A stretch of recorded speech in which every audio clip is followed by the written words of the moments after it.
What's up, guys?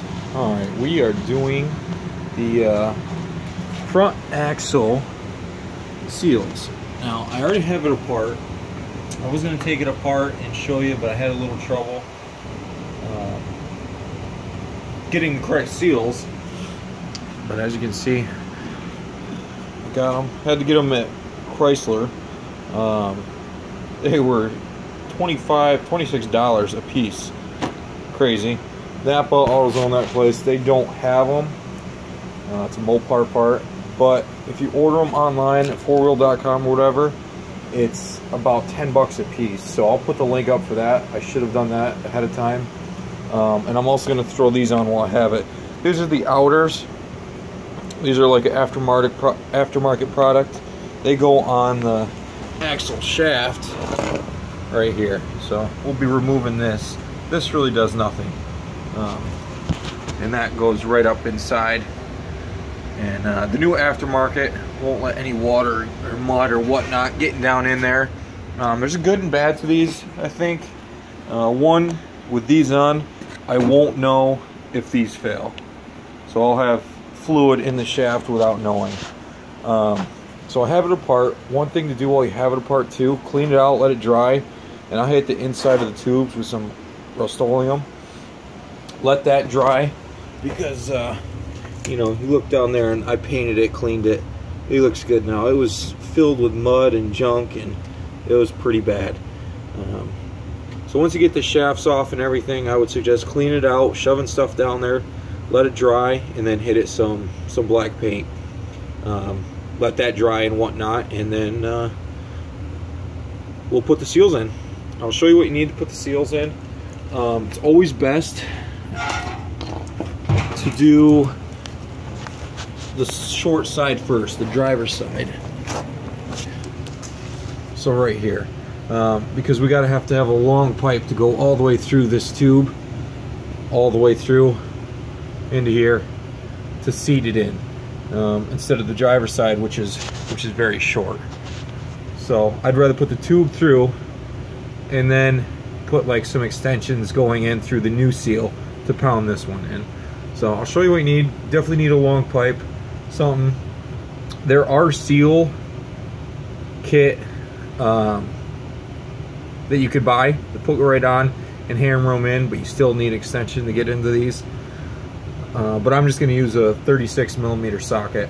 Should work fine. So I'm going to get that together and I will show you how to do that. So you need this. This is what we're going to use to pound the seals in.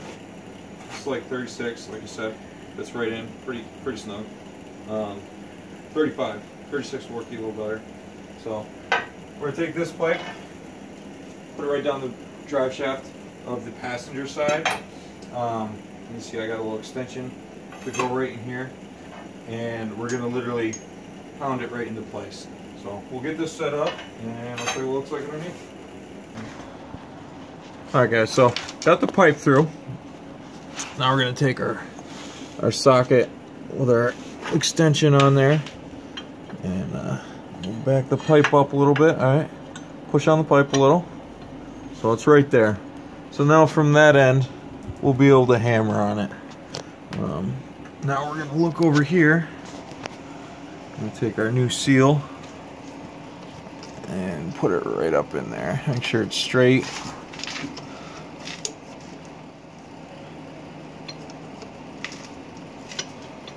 Right there. You can see. And just be mindful of how you pulled it out, how deep it needs to go. So from there, we're going to put the socket on. So push up a little. Nice and easy. Alright, right there. Now, this is going to be a lot easier with two people. Make sure it's even. Alright. Alright, now give it a little tap.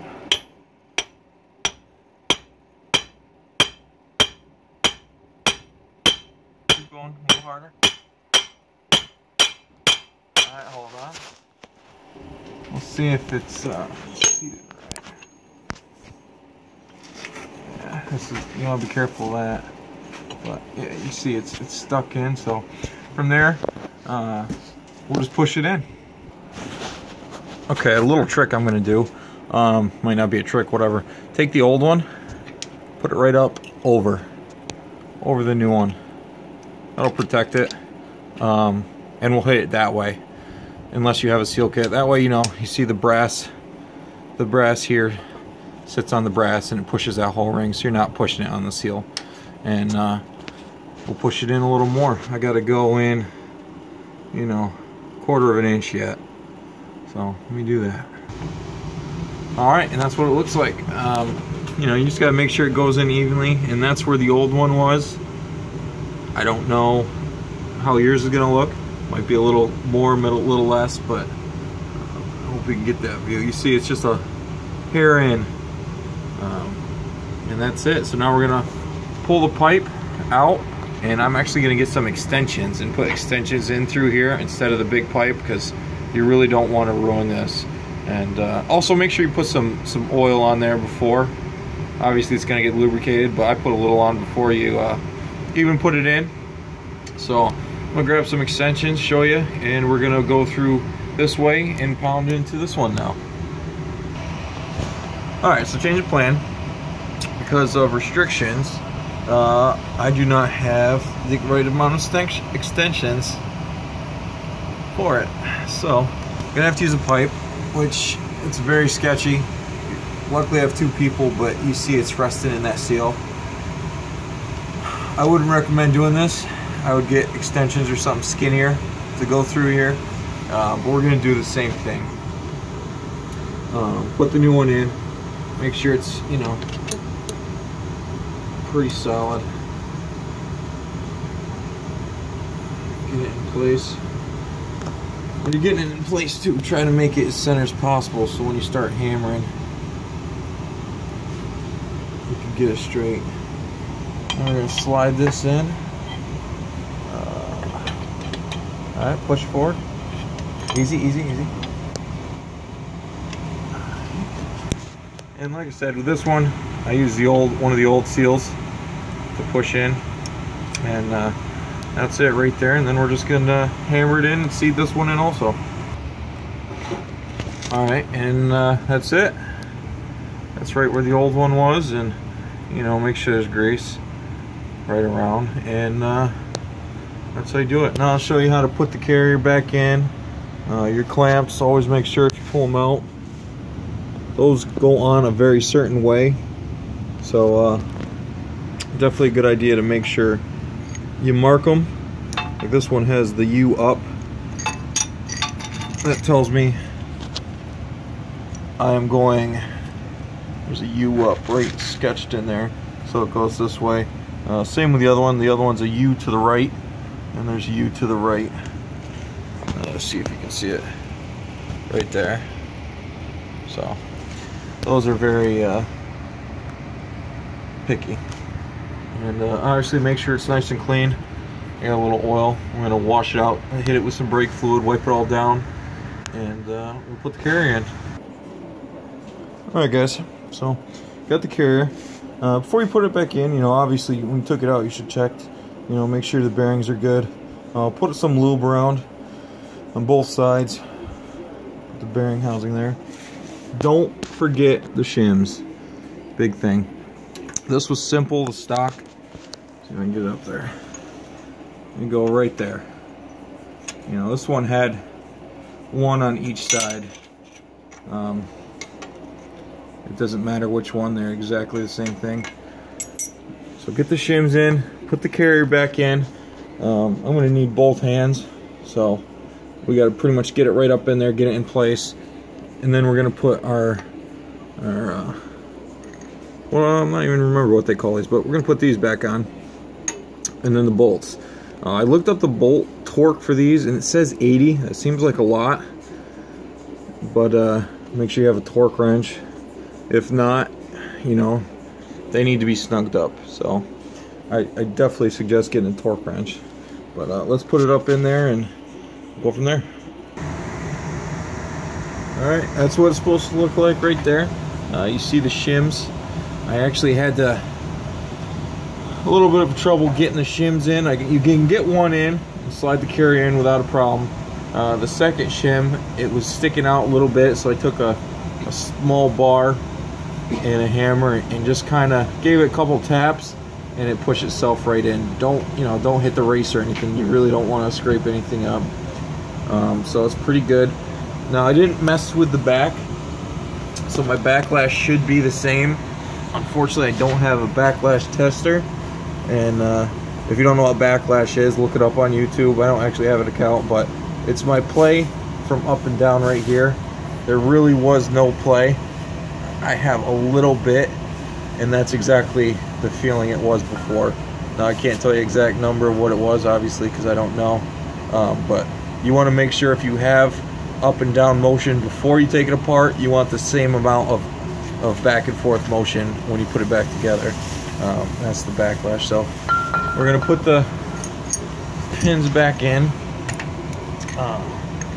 See if I can do it while I'm on here.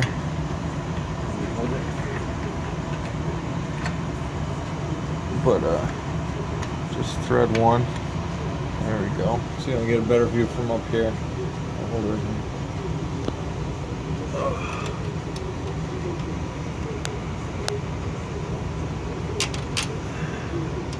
Now make sure, you know, your U's matching your U, obviously. Thread them in by hand for a minute. And then we're going to torque them down, so we'll do that for both sides. Get this side over here.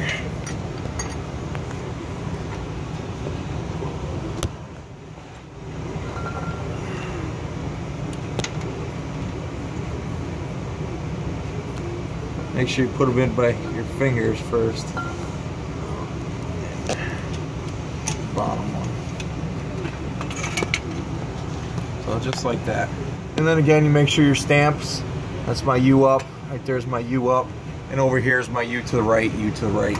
That's very a big thing to forget. It could definitely hurt your carrier, kill everything. So go ahead and snug these down, and then we'll torque them down to 83 foot-pounds. Okay, that's it. Snug them down. Take our torque and put it to that.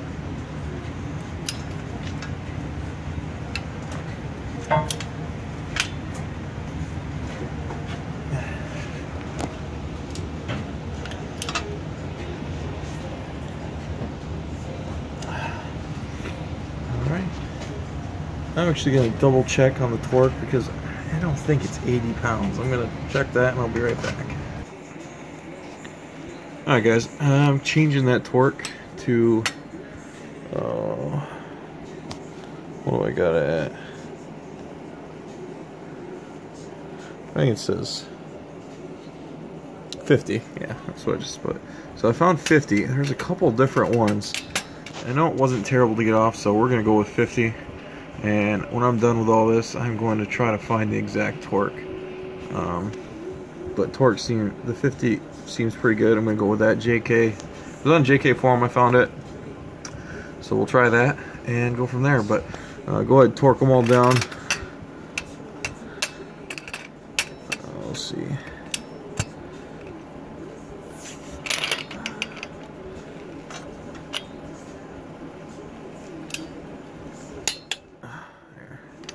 They're all torqued down, and that's it. I'm gonna definitely suggest taking some brake fluid to it because we were touching it, and go in there and clean it all out, and then wipe it down and let it dry. So now we'll go to the outer seals. Alright guys, I'm gonna close that video out. I'm gonna make another one on the outer shafts here, and I'll show you how to do that. Thanks.